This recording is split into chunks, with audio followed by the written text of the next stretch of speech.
This message right here is going to be somewhat of a serious message. So stick with me because I got a point to make, because I'm going to share part of my testimony and part of what the point I'm trying to make. And before I start, I don't have a whole lot of them, but I do got the notes. And I do got 2 points that I want to share with this, because this is very serious, because this has been on my heart probably for the last couple of weeks now. Because as I think about summer coming to the close, I always think of the summer of 1988 to 1992. That's when I decided to take my life in a whole nother direction and try to go into the street life. And I wasn't raised like that. But I decided I wanted to have a piece of this pie of the drugs that was being exploited at that time, and the crack epidemic, and the powder cocaine, and you heard of the drug lords, Pablo Escobars, and all of that was going on, and rap music was at its height at this time, and everything, MTV, everything was changing. And I wanted to be a part of this era of rising up and trying to make it as a kingpin, where I had several friends that were kingpins, and I wanted to be a part of this. So I go to the projects during this time, this 4-year period, hanging out with the wrong crowds. And during that time, I almost lost my life 4 times, taken advantage of for thousands of dollars, because I was naive, had no clue what I was doing. And I just think back of all of these times where the Lord was with me. I mean, there was a time when the drug game was starting to get, they were coming down on the drug lords, including Pablo Escobar. Things were getting very difficult to buy drugs. And I remember we decided to take a ride to New York during the height of it, when it was dry, and just knowing that if we can get our hands on some drugs and get it back to Ohio, we're going to make so much money. And we load up and we go down there with about $12,000, somewhere in there, $13,000, somewhere in there, and meet up, and we're just randomly naive asking people in the streets of New York, where can we get some drugs, some crack, some cocaine? Some Puerto Rican guys tell us, oh, we can get it for you. Long story short, we pay them the money. They give us some fake dope. $12,000 worth of fake dope. And we don't find out until after we get back to Columbus to try to sell it. And then the people I was with wanted to go back, and we did go back. They wanted to go back and kill these guys.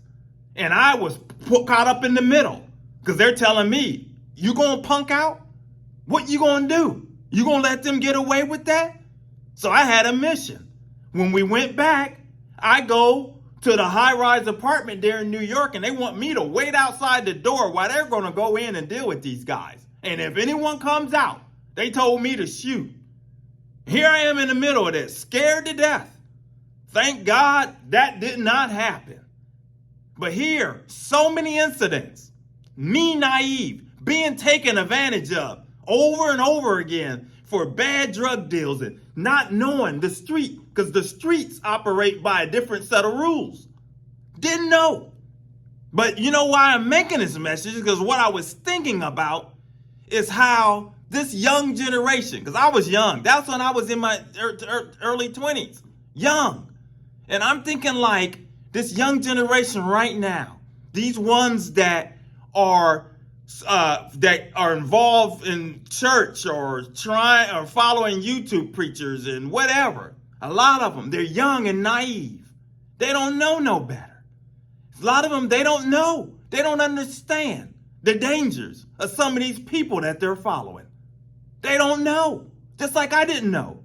I didn't know the one time with this person that I thought was cool. And one of the times the very first time when I encountered having 3 guns to my head in a robbery, when me and the people, the group that I was in a crack house selling, and these guys, I thought that they were my buddies.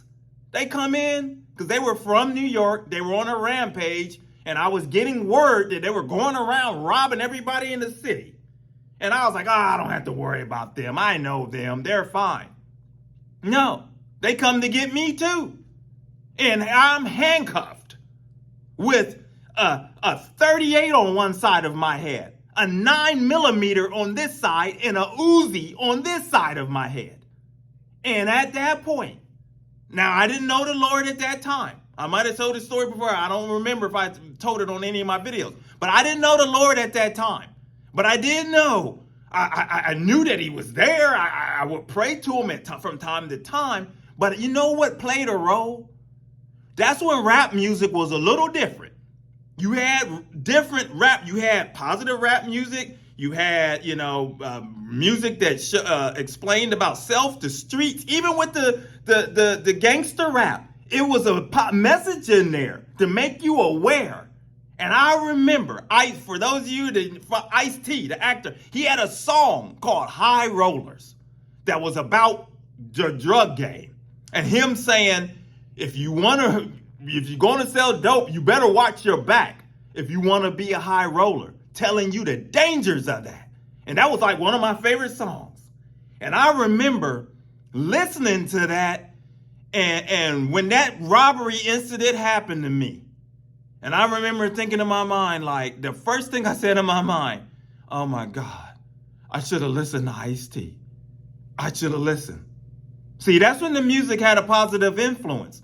There's some positive people out there in this rap music stuff now, but this is, a lot of it's taking this young generation down a whole nother direction. A lot of it's garbage. And it's having a negative, and the devil's using it for his glory. But back then, so many positive messages. And I thought, oh my God, I should have listened to Ice-T. If I die in this crack house. And my aunt at the time, she did not know that I was selling. So she didn't know. So I would have been murdered. And she would have found out that I was murdered in a crack house selling dope. Would have got it in the news and wouldn't have known. And I just remember just praying to God. Oh God, please. Please, if you're real, please save me. I promise I'll quit. I promise I quit. That's what I said. I promise I quit. Did I quit? We're hard-headed as people. We're hard-headed. But here I am, naive, out in these streets, about to lose my life. But for the mercy of God, he was with me during this time. And this is the point of this message. It's because these young people, many of them are naive. Many of them, there's so many younger ones out here trying to preach. It's okay. They're trying to preach the gospel message. They're attempting. But they need to sit back and be learned. They need to learn. They need to sit back and get some studying and learning and sit under some elders and understand the scriptures. They have no business standing and trying to tell you when they're wet behind the ears. They got so much to learn. They don't even understand the scriptures. They're set up here, they're arguing about, oh, this is not in the Bible. The word Trinity is not in the Bible. This is not, all of this little silly stuff. When we know what the scriptures and those of us that's been seasoned and that have learned, and as the Spirit will sanctify you and guide you and lead you into the truth, you'll understand what the scripture, these people, they're set up here, they're naive and they're followers, many of them, the young ones, they're naive, not realizing what the dangers are. And what I have on my notes right here is, I said, some people, just like I was naive in the streets, some of these people don't understand how the devil operates. They're naive. They think that it's okay to set back because when you're young, you think you know everything. You think you know everything when you're young. You think you got it all figured out. And you think you know everything. But they don't understand how the devil operates, how he truly operates, how he's crafty, how he's sneaky, how he's an angel of light, how he will come across with somebody on a channel, on a YouTube channel, or at a church, and they use all kind of props and they sound really good and things like that. Everything sounds great. Get you caught up in emotionalism. Get you all caught up. But theologically, they are not sound. Their teaching is off. It doesn't line up with the scriptures. And for some reason, These younger preachers and wannabe preachers and whoever they are, somehow they just want to discredit the church fathers. They just want to just throw them out the window. Forget the church fathers, basically, is what they, forget what was all taught and what has been agreed upon over the centuries on so many scriptural, doctrinal things. Forget about that stuff to them. They want to throw it all away, toss it aside, because somehow, I done found something new now. I done found something new in these scriptures. And yeah, what all that you were talking about and all you guys, everyone over the years and what grandma was talking and this and that. Now, there's some things that's, traditions and certain things that need to be pushed back on. But there's some things theologically that is sound. That is sound. Such as there's no saving power in water baptism. But yet, you'll still have some out here teaching that stuff. That if you ain't been dipped down into the water, guess what? It's not complete. It's not complete for you. Salvation is not complete. You're not in right standing with God yet. You've got more work to do. Works-based theologies is what they're teaching, so many of them. And they don't understand that. They're naive. And their followers are naive. They don't get it. Because, the devil's raised up a generation of younger, deceptive preachers and prophets and prophetesses. He's raised up a new breed of them and bringing in these younger people. And these younger folks think they know everything. Oh, forget what grandma said. Forget what my mama, what I was raised on. I know that this is what I've heard this over the years. Wait a minute. They don't want to They don't want to go to search the scriptures themselves to get the truth. They rather sit back and hear these people tell them whatever. And then when you challenge them, they want to argue with you. They want to tell you you're not filled with the Spirit. They want to tell you you're demon possessed. They want to argue you're not saved. And because you don't stand with my preacher, because my preacher's got all the answers. My prophet and prophetess, they got all the answers. They're always, and all of this stuff. It's a shame. And ultimately, all the times when I was out there in these streets and running around, and like I said, I almost lost my life 4 times. 4 times. The first time when I told you with the 3 guns, that was the first time. Handcuffed. They were going to take me to a car to take me out. You want to talk about fear and thinking about that. Second time, I had a home invasion where they came to me because at that point, I had moved up in the drug gang. And I had a home invasion with my family at home with 4 guys bust down the front door. Come in shooting. I see the flame of the gun. Shooting. Telling me, freeze, Negro. Basically what they say, I'm not going to say what they actually said, but freeze. And I'm running for my life. Running for my life. Because of my sin and deciding to think I know everything. But at the same time, being naive, thinking that everyone's my friend. Everyone wants the best for me. And I'm young and dumb out there. And these young people, you're going to lose your life spiritually if you're following these people. And I got a message for the old folks. That's a whole nother message. We'll make that in another message. But this is for people, these young ones. You out here, you're going to lose your life spiritually playing around with folks that are not theologically sound, folks that have not been called by God. And in my notes right here, I have,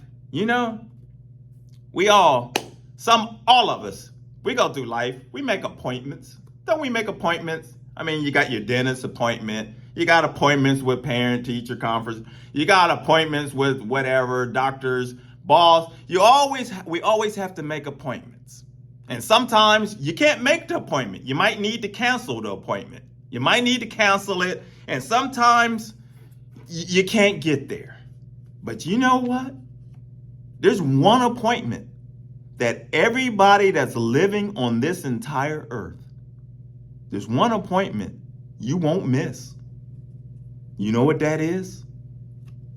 You know what that is? I have it in my notes. One day, one day you won't miss this appointment, and it's the appointment of death. Yeah, death. You're going to be called home one day. It's going to be over. Nobody knows their time. No one knows when it's going to happen. I don't care if you're young. I don't care what age you are. Death. We all have an appointment. God has it marked. He knows the date, hour, time, and the minute, the second it's going to happen. And you don't know. And what many of these young people that are sitting here listening to some of these teachers that have no business teaching or prophesying and all of this stuff, they're listening to it, not realizing that, you know what? You on the clock. We're all on the clock. And if you get caught on the clock when that appointment comes, not in right standing with God, it's not going to be good. You want to be in right standing with Him. We all want to be in right standing with Him. We want to be in right standing with the Almighty. I know I do. I don't know. I want to be able to stand there and Him to say, well done, thou good and faithful servant. We all want to hear them words. We don't want to be thinking we know everything and think we've got it all figured out. None of us has got it all figured out. Spirituality and learning about Christ and learning about Him is a lifelong process. You're never going to outlearn you can't. There's always something new for you to learn when it comes to growth in Christ.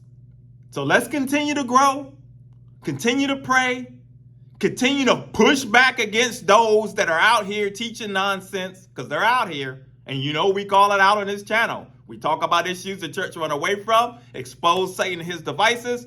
My name is Maurice Braxton. Evangelism for God is the channel. If you're new, consider subscribing, hit like, coming along for the journey, because we're going to continue on. And most of all, what do we always do? We punch Satan right in between his chops. Until the next video, my friends, take care. God bless.